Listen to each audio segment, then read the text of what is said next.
한국교회 주요 교단이 이단으로 규정한 만민중앙교회 이재록 씨가 여신도 성폭행 관련 항소심에서 1심보다 형량이 1년 더 늘어난 징역 16년을 선고받았습니다. 명성교회 부자세습 논란의 해법 찾기가 쉽지 않아 보입니다. 지난 가을 정기총회에서 명성교회 세습을 인정할 수 없다는 총회 대의원들의 뜻을 확인한 것과는 달리 최근에는 목회세습 금지법을 폐지해달라는 안건마저 올라오는 상황입니다. 교단이 해야 할 일이 무엇일지 짚어봤습니다. 문화 현장에서는 일본군 성노예제 증언자이자 여성인권운동가 고 김복동 할머니의 삶을 조명하는 전시회와 발달장애인 미술작가들의 작품을 감상할 수 있는 전시회를 다녀왔습니다. 여러분 안녕하십니까? CBS 뉴스입니다. 한국교회 주요 교단으로부터 이단으로 규정된 만민중앙교회 이재록 씨가 성폭행 혐의 항소심 재판에서 1심보다 무거운 형량을 선고받았습니다. 항소심 재판부는 이재록 씨의 죄질이 중한되다 반성하지 않고 있다며 징역 16년을 선고하고 성폭력 치료 프로그램을 80시간 이수하도록 했습니다. 우효셉 기자가 첫 소식으로 보도합니다. 여신도들을 상습 성폭행한 혐의로 재판에 넘겨진 이단 만민중앙교회 이재록 씨가 항소심에서 징역 16년을 선고받았습니다. 피해자가 추가로 한 명 더 확인되면서 원심보다 형량이 1년 늘었습니다.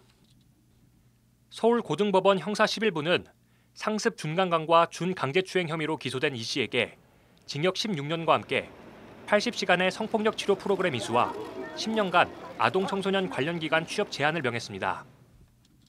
재판부는 이 씨가 신도들에게 자신을 특별한 영적 존재로 믿도록 했다며 20대 초중반 젊은 여신도들의 절대적인 믿음과 순종을 이용해 장기간 수십 차례 추행과 간음 행위를 저질렀다고 밝혔습니다. 또 일부 피해자들을 집단 간음하는 등 범행 경위와 방법이 계획적이고 비정상적이며 유사한 방식의 성폭력이 반복됐다며 피고인의 죄질이 매우 무겁다고 양형 이유를 밝혔습니다. 뿐만 아니라 이재록 씨가 아직도 피해자들이 돈을 목적으로 허위 사실을 무고하는 것이라고 주장하면서 범행 일체를 부인하고 반성하고 있지 않아 중형 선고가 불가피하다고 덧붙였습니다. 이 씨 측은 피해자들이 만민중앙교회에 악감정을 가진 탈만민의 측과 접촉해 거액의 배상금을 노리고 계획적으로 공모했다고 주장해왔습니다. 이에 대해 재판부는 피해자 일부가 탈만민회와 접촉한 사실만을 가지고 진술이 전부 거짓이라고 볼 수 없다며 피해자들이 고통스러운 과거를 드러내고 거대한 조직을 상대로 싸우는 것이 오로지 돈을 목적으로 한 것이라고 보기 어렵다고 말했습니다. 한편 이 씨 측은 2011년에서 2014년 당시 이재록 씨가 성관계가 불가능한 건강 상태였다며 신체 감정도 신청했습니다. 하지만 재판부는 현재 뇌출혈로 인한 인지장애 등 건강이 좋지 않다는 사실은 확인 가능하지만 이것이 5년 전 건강 상태를 소급해 보여주기는 어렵다고 판단했습니다. 예수교 대한성결교회 소속이었던 이재록 씨는 1990년 교단에서 이단으로 규정하자 탈퇴했으며 1999년과 2000년에는 예장통합과 예장합신총회로부터 이단으로 규정받았습니다. CBS 뉴스 오요셉입니다.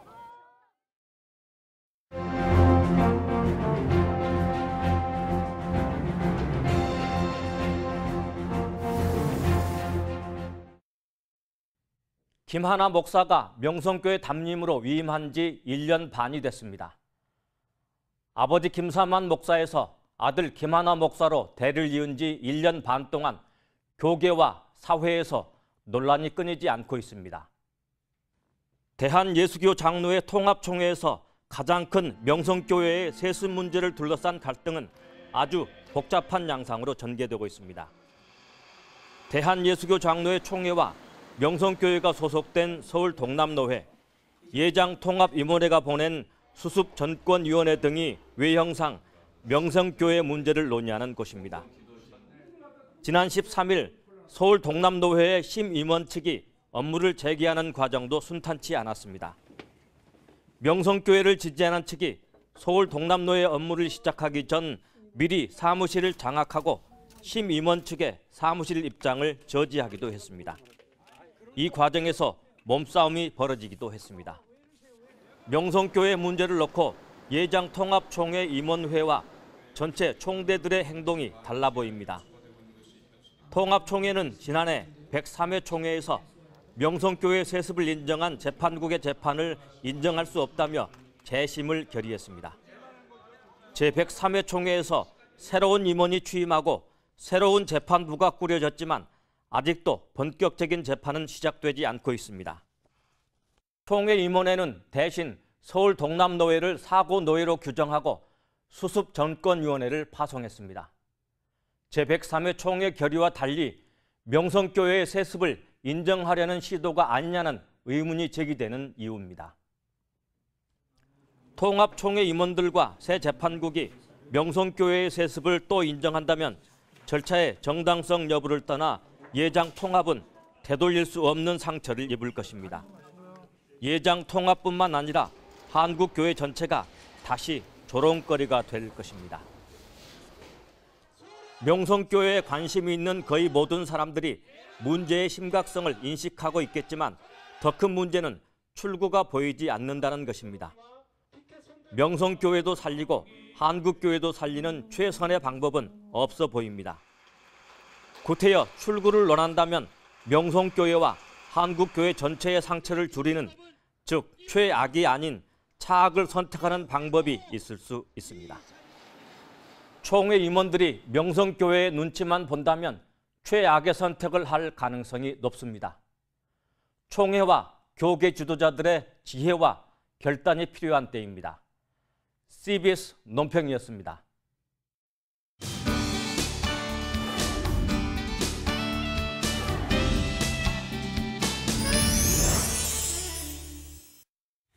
일본군 성노예제 증언자이자 여성인권운동가인 고 김복동 할머니의 삶을 조명하는 전시가 진행되고 있습니다. 또 발달장애인 미술작가들의 작품을 감상할 수 있는 전시들도 열리고 있습니다. 이빈나 리포터가 다녀왔습니다. 지난 1월 28일 별세한 고 김복동 할머니. 일본군 성노예 피해자이자 여성인권운동가로 살다간 김복동 할머니의 삶을 기리는 전시가 열리고 있습니다. 서울 전쟁과 여성인권박물관 개관 7주년을 기념해 진행되고 있는 이번 김복동 추모와 기억전은 김복동 할머니의 생애를 조명하며 그가 우리에게 남긴 메시지를 찾아갑니다.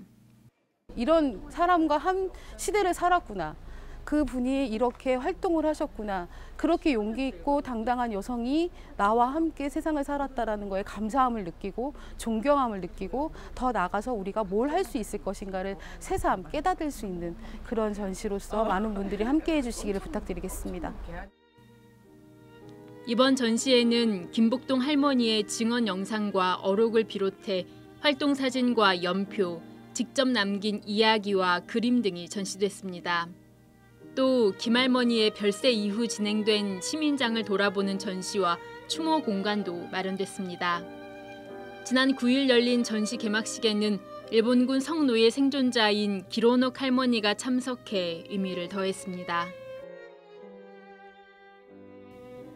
발달장애인 미술 작가들의 작품 전시들도 곳곳에서 진행되고 있습니다. 국제장애인 문화교류협회가 진행하는 찾아가는 장애인 문화예술학교에 참여하는 발달장애인 미술 작가들의 작품이 서울 종로구 이음센터 갤러리에 걸렸습니다. 찾아가는 장애인 문화예술학교는 발달장애인을 대상으로 체계적인 예술 교육과 국내외 공연 및 공모전 기회를 제공하는 사업으로 전국 18개소에서 운영되고 있습니다. 찾아가는 장애인 문화예술학교 사업은 발달 장애인을 대상으로 문화예술 역량을 발굴하고 강화를 해서 저희 사회적으로 자립을 할 수 있도록 운영되고 있는 사업입니다. 이번 전시에는 청소년과 청년 작가 모두 24명이 참여했습니다.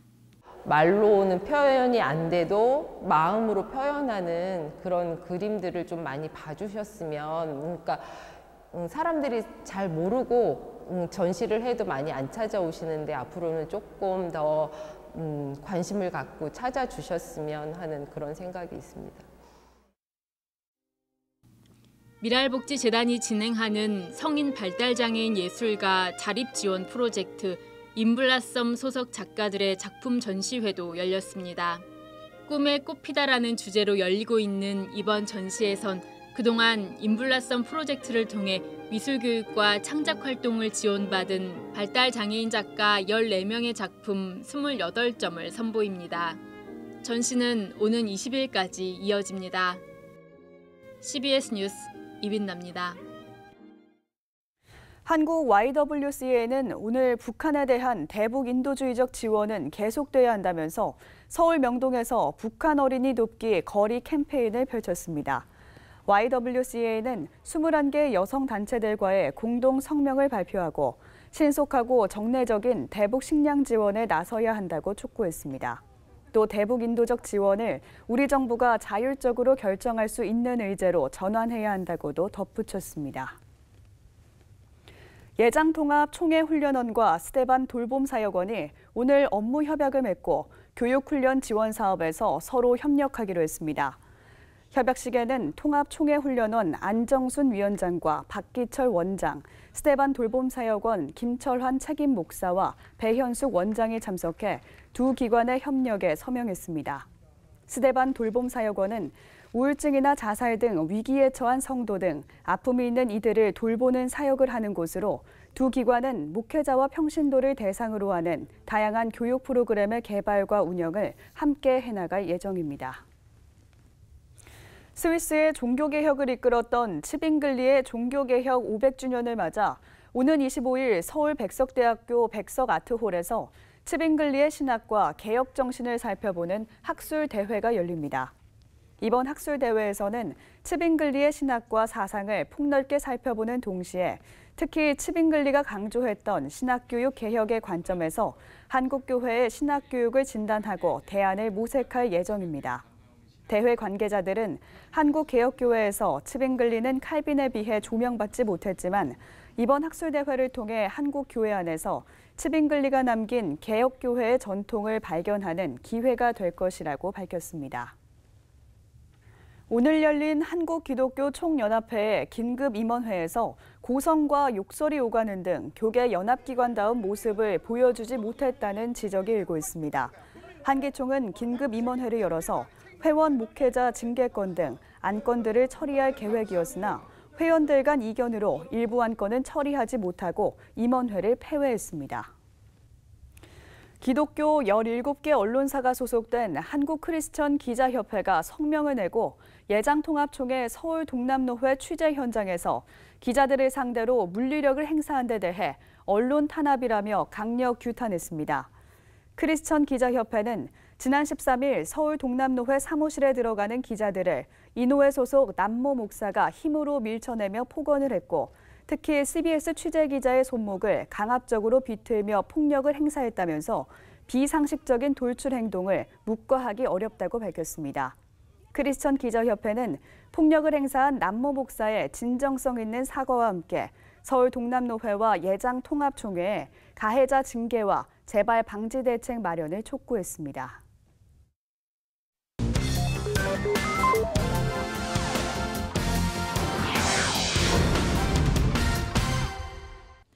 이어서 간추린 지역교계 소식입니다. 대전 성시와 운동본부가 제17회 효행 복축제의 두 번째 장을 열었습니다. 경로대학팀의 부채춤과 찬양 댄스, 선물과 식사 등을 마련했습니다. 대전 성시와 운동본부는 더 많은 어르신을 섬기기 위해 각 구역별로 나눠 효행 복축제를 진행하고 있으며 다음 달 6일에는 대덕구 지역 주민들을 대상으로 효행 복축제를 열 계획입니다. 포항 대도교회가 지역 어르신 200여 명을 초청해 삼계탕을 대접했습니다. 어르신들은 삼계탕과 떡, 과일 등을 나누며 포항 대도교회의 창립 115주년을 함께 축하했습니다. 교회가 이웃에게 함께 주님의 사랑을 나누는 그런 아름다운 또 교회로 기억되기를 간절히 소망합니다. 원주 청년관과 하나복 강원 네트워크가 마련한 북콘서트가 열렸습니다. 나들목교회 김형국 목사가 자신의 저서 교회를 꿈꾼다와 관련해 다양한 이야기를 나누며 목회자가 어떤 교회를 꿈꿔야 하는지에 대한 의견을 제시했습니다. 부산 장로 성가단이 제18회 정기연주회를 열고 아름다운 찬양을 선사했습니다. 단장 김치삼 장로는 전능하신 하나님이 우리들의 삶 속에서 함께 하셨던 순간들을 감사함으로 고백하는 찬양을 올려드리려 한다고 전했습니다. 이날 고신대학교 김일현 교수가 지휘자로 나서 찬송 심포니 2번, 바이올린 솔로, 경광의 찬양 등 6가지 주제의 곡을 연주했습니다. 대전 CBS가 애니메이션 철로 역정 천국을 찾아서의 개봉을 앞두고 대전 지역 목회자와 성도들을 대상으로 첫 시사회를 가졌습니다. 한국교회가 이 땅의 것이 아니라 천국의 소망 가운데 천국을 향해 갈 수 있는, 천국을 말씀할 수 있는 귀한 교회의 메시지가 되기를 바라면서 봤습니다. 대전 CBS는 대전에 이어 충남 지역에서도 시사회를 가질 예정입니다.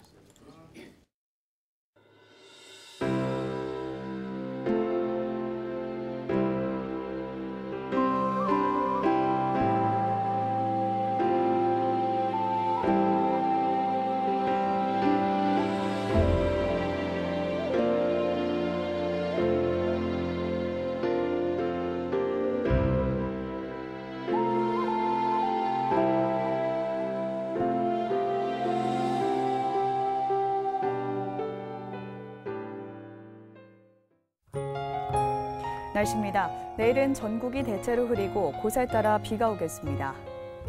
아침 최저기온은 15도에서 19도, 낮 최고기온은 18도에서 28도로 예상됩니다. 이상으로 뉴스를 마칩니다. 시청해주신 여러분 고맙습니다.